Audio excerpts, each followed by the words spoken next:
હર્ષભાઈ નોક અંધારામાં માર્યા.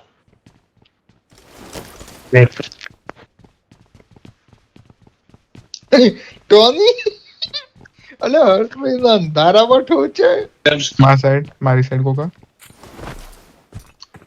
એ બે જણા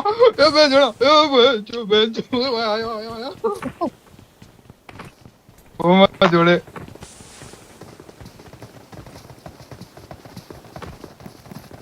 રેબલ નો બદલો લેવા આવ્યો. રેબલ ને તો મારું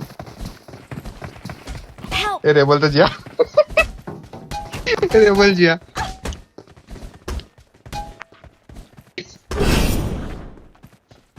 અરે તું જોન બે જણા બહાર એવા બે જણા બહાર નીકળેલા તો જોન માં ફાટી જાય એવો દોડ્યો ને તો પાછો મૂકી